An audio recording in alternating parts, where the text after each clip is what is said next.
नमस्कार मंडळी, मी अपेक्षा माझ्या या आजच्या व्लॉगमध्ये तुमच्या सर्वांचं मनापासून स्वागत करते।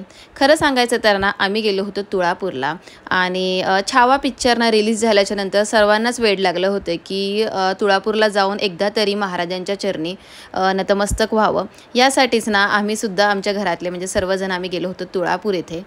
पुण्यापासून ना 30 ते 40 किलोमीटरच अंतरावर असलेलं तुळापूर हे गाव आहे। सर्वात आधी तर ना तुम्ही गेल्याच्या नंतर ना अष्टगंध लावला जातो, म्हणजे हे तुमच्यावर डिपेंड आहे, तुम्हाला लावायचं असेल तर लावू शकता। पण इतक्या पवित्र ठिकाणी आपण गेलो आहोत तर अष्टगंध आम्ही सर्वांनीच लावून घेतला। बळीराम मास चालू होता आणि नेमकं त्याच दरम्यान आम्ही गेलो होतो। सो तिथे बऱ्यापैकी गर्दी होती आणि वेगवेगळे स्टॉल्स होते, म्हणजे तेथील जी रहिवासी आहेत त्यांनी वेगवेगळ्या प्रकारचे स्टॉल्स तिथे लावले होते, म्हणजे खाण्यापिण्याचे। खूप लांबून लांबून लोक आली होती फक्त आणि फक्त महाराजांच्या समाधीचे दर्शन घेण्यासाठी।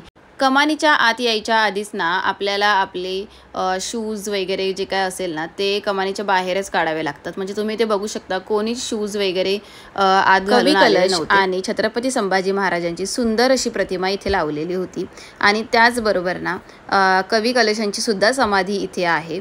ही जी समाधी आपण पाहत आहोत ना ती कवी कलशांची आहे। कवी कलश हे महाराजांचे उत्तम असे मित्र आणि त्याचबरोबर सहाय्यक सुद्धा होते। महाराजांच्या चरणी आम्ही सर्वच नतमस्तक झालो। महाराजांची समाधी ही सुंदर अशा फुलमाळांनी सजवलेली होती।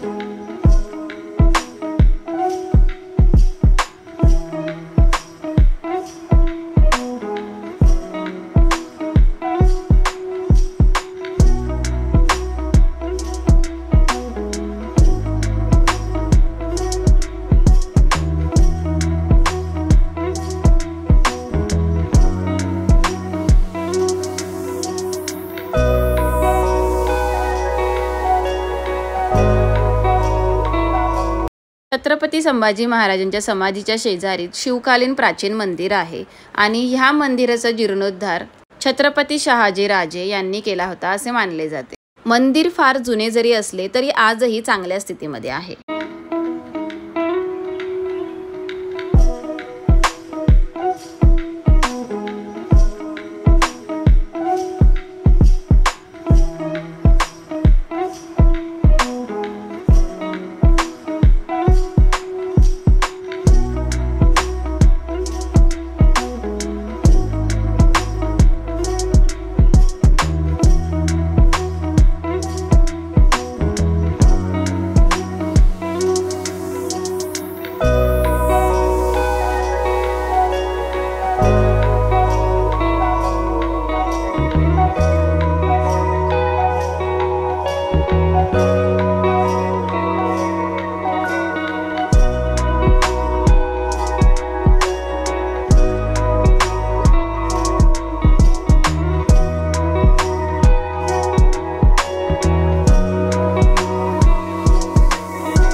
भीमा, भामा आणि इंद्रायणी असं त्रिवेणी संगम असलेली नदी येथूनच वाहते।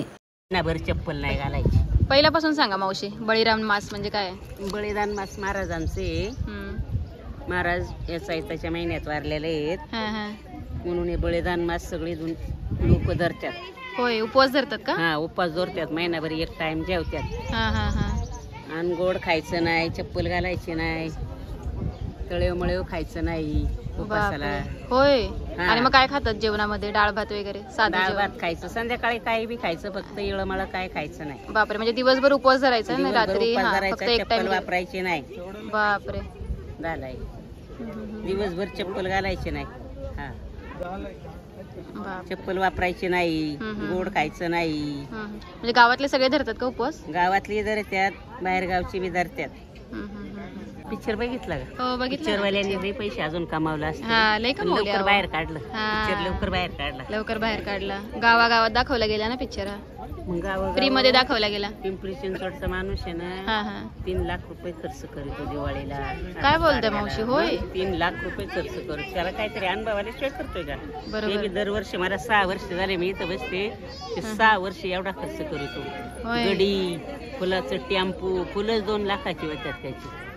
आता पाडव्याला पिंपरी चिंचवडचा आहे, लवगावचा आहे, एक अशी करते दिवाळी उत्सवला। हे बघ त्या माणसाने ते लावलेले फोटो, ते हे हे हे पोस्टर लावलंय ना, फ्लॅश. हा हा, त्या माणसाने लावलेलं आहे. बॅनर लावलाय तो. हा, बॅनर लावलेला आहे त्या माणसाने. महाराजांची कीर्ती पण तेवढी आहे ना आपल्या. हा, महाराजांनी आधी आपल्यासाठी माहिती लई नव्हतं, केलंय. पण पिक्चर मुळे जास्त लोकांना कळलं असं झालं.